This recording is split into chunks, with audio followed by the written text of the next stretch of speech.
Welcome back to my YouTube channel. तो आज हम बात करेंगे Bihar DElEd, Bihar SSC, Bihar police. अगर आप बिहार पुलिस का तैयारी करते हैं तो ये आपके लिए बहुत ही इम्पोर्टेंट वीडियो है। तो फर्स्ट क्वेश्चन है, ये सोशल का इसमें पार्ट रहेंगे। जितने भी क्वेश्चन रहेंगे सारे के सारे सोशल साइंस से रहेंगे। तो दुनिया का सबसे बड़ा वृत्त कहाँ खींचा जा सकता है? तो सबसे बड़ा वृत्त कहाँ खींचा जाएगा? तो ऑप्शन नंबर ए है दक्षिणी ध्रुव में, ऑप्शन नंबर बी है उत्तरी ध्रुव में, और ऑप्शन नंबर सी है भूमध्य रेखा में, और ऑप्शन नंबर डी है मेरिडियम में। तो बताइए इसका आंसर क्या होगा? तो इसका जो आंसर होने वाला है वो ऑप्शन नंबर सी हो जाएगा। उसके नेक्स्ट क्वेश्चन है,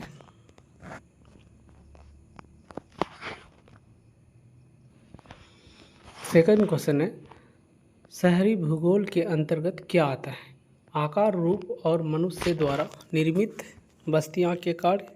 और ऑप्शन नंबर बी है स्थान, बातचीत और पहुंच के साथ ही वितरण और आबादी के आंदोलन की अवधारणा। या फिर ऑप्शन नंबर सी है किस तरह भिन्न भिन्न प्रकार के खेत और खेती प्रणाली विशेष क्षेत्र में विकसित की गई है। और ऑप्शन नंबर डी है सरकार, राज्य और देश। तो इसका जो आंसर होगा वो ऑप्शन नंबर बी हो जाएगा। स्थान, बातचीत और पहुंच के साथ ही वितरण और आबादी के आंदोलनों की अवधारणा। तो ऑप्शन नंबर बी होगा।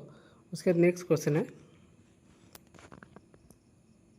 तंजावुर के राजेश्वर मंदिर का निर्माण किसने करवाया था? तो ये बहुत ही इंपॉर्टेंट क्वेश्चन है।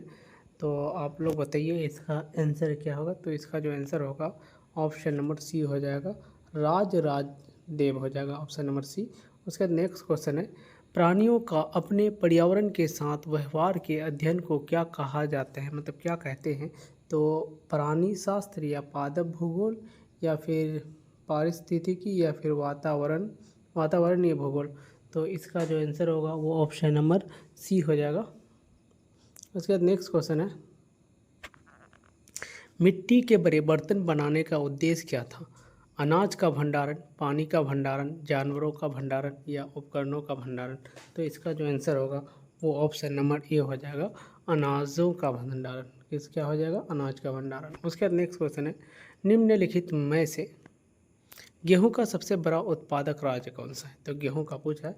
तो उत्तर प्रदेश, आंध्र प्रदेश, पश्चिम बंगाल, बिहार। तो गेहूं का जो सबसे बड़ा उत्पादक राज्य है वो है उत्तर प्रदेश। तो इसका जो आंसर होगा वो ऑप्शन नंबर ए हो जाएगा। उसके बाद नेक्स्ट क्वेश्चन है, निम्नलिखित में से किस पंचवर्षीय योजना में प्रथम हरित क्रांति शुरू हुई थी? तो ऑप्शन नंबर ए है पहली पंचवर्षीय योजना, या दूसरी, तीसरी, या फिर चौथी। तो इसका जो आंसर होगा वो ऑप्शन नंबर सी हो जाएगा, तीसरी पंचवर्षीय योजना हो जाएगा, ऑप्शन नंबर सी 77 का। उसके बाद नेक्स्ट क्वेश्चन है, निम्नलिखित में से कौन सा धर्म मूल रूप से भारत से संबंधित नहीं है? तो जैसे हिंदू धर्म, पारसी धर्म, सिख धर्म, बौद्ध धर्म। तो इसका जो आंसर होगा वो ऑप्शन नंबर बी हो जाएगा, पारसी धर्म। उसका नेक्स्ट क्वेश्चन है, निम्नलिखित में से किस स्थल में घोड़े के अवशेष पाए गए हैं? तो बताइए किस स्थल में पाए गए हैं? तो 79 का जो आंसर होगा आप लोग कमेंट बॉक्स में बताइएगा। तो इसका जो आंसर होगा ऑप्शन नंबर सी हो जाएगा, सुरकोतरा में। ठीक है, घोड़े का अवशेष पाए गए हैं, 79 का सी होगा। उसके नेक्स्ट क्वेश्चन है, समताप मंडल की सबसे ऊपरी वाली परत देश के रूप में पाया जाता है, या देश के रूप में जाना जाता है। तो ऑप्शन नंबर ए है ट्रोपोपोज, या फिर स्ट्रोटोपोज, या फिर मेसोपोज, या फिर माहौल। तो बताइए इसका आंसर क्या होगा? तो इसका जो आंसर होगा ऑप्शन नंबर बी हो जाएगा। उसका नेक्स्ट क्वेश्चन है, लोकतंत्र का वह रूप जिसमें नागरिक निर्वाचित प्रतिनिधित्व के माध्यम से अपनी शक्ति का प्रयोग करते। तो प्रत्यक्ष लोकतंत्र में, या फिर अप्रत्यक्ष लोकतंत्र, या प्रतिनिधित्व लोकतंत्र, या फिर पूर्ण लोकतंत्र। तो 81 का जो आंसर होगा वो ऑप्शन नंबर सी हो जाएगा, प्रतिनिधित्व लोकतंत्र। उसका नेक्स्ट क्वेश्चन है, क्वेश्चन नंबर है 82, जब लोगों ने फसलों को उगाने और जानवरों को पालने का काम शुरू किया तो उन्होंने डैश में मतलब इस डैश मतलब खाली जगह को भरना है, रहना शुरू कर दिया था। तो शहरी क्षेत्र में या औद्योगिक रूप से विकसित क्षेत्रों में या बड़े राज्यों में या फिर गाँव में। तो बताइए इसका आंसर क्या होगा। तो इसका जो आंसर होगा ऑप्शन नंबर डी हो जाएगा, गाँव में। उसके बाद नेक्स्ट क्वेश्चन है, निम्नलिखित देशों में से किसी सरकार कुलीन तंत्र के रूप में मौजूद है। कुलीन तंत्र के रूप में मौजूद चीन में, श्रीलंका में, यूनाइटेड किंगडम या फिर जापान। तो इसका जो आंसर होगा वो ऑप्शन नंबर ये हो जाएगा, चीन हो जाएगा। सरकार के कुलीन तंत्र के रूप में मौजूद थे तो चीन हो जाएगा। उसके नेक्स्ट क्वेश्चन है, निम्नलिखित कथनों में से कौन सा कथन सही है। तो राज्यसभा हर साल के बाद देखिए यहाँ पे क्वेश्चन है, राज्यसभा हर 5 साल के बाद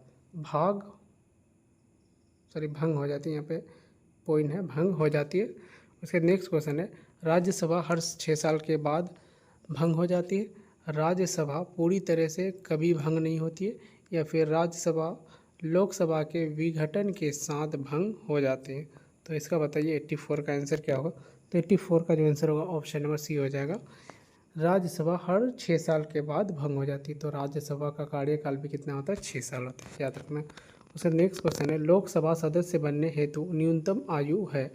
तो न्यूनतम आयु कितना होगा, तो आप लोग बताइए कितना होगा। तो 85 का जो आंसर होगा वो ऑप्शन नंबर बी हो जाएगा, 25 वर्ष।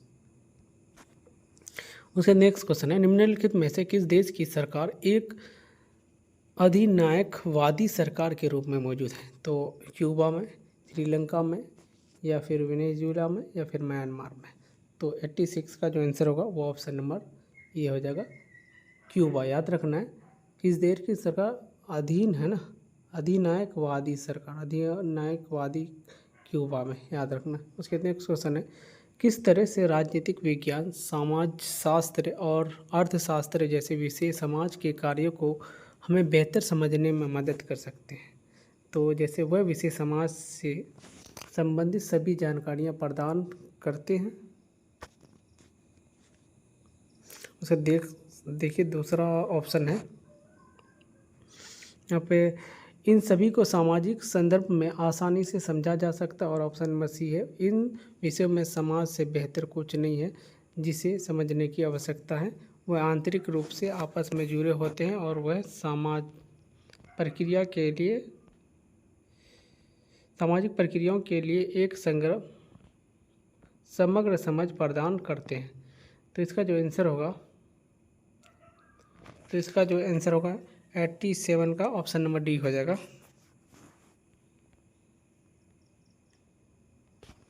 तो ये हो जाएगा ऑप्शन नंबर डी, याद रखना है। उसका नेक्स्ट क्वेश्चन है, निम्नलिखित में से कौन सा अनुभवजन्य साक्ष्य का प्राथमिक स्रोत है। तो भावना है, विश्वास है, स्मृति है, या गवाही है। तो 88 का जो आंसर होगा वो ऑप्शन नंबर ये हो जाएगा, भावना है। उसका नेक्स्ट क्वेश्चन है, ग्रामीण जिस नदी से पानी पीते हैं उस पर बनाने वाले बांध से होने वाले कष्टों के बारे में पता करने के लिए एक साक्षात्कार का आयोजन डैश का एक उदाहरण है। तो इसका जो ऑप्शन है वो ऑप्शन नहीं दिया गया है। आप यहाँ से आंसर की देख सकते हैं, आप मिला सकते हैं। टेस्ट के बाद यहाँ से आंसर की है, ये ऑफिशियल आंसर की है। तो कोई भी क्वेश्चन का जो आंसर बताया गया है वो गलत नहीं बताया गया। तो गाइस अगर वीडियो यहाँ तक देख लिए तो चैनल को क्या करना है, सब्सक्राइब करना है और इन वीडियो को शेयर जरूर करना है। Thank you for watching my videos.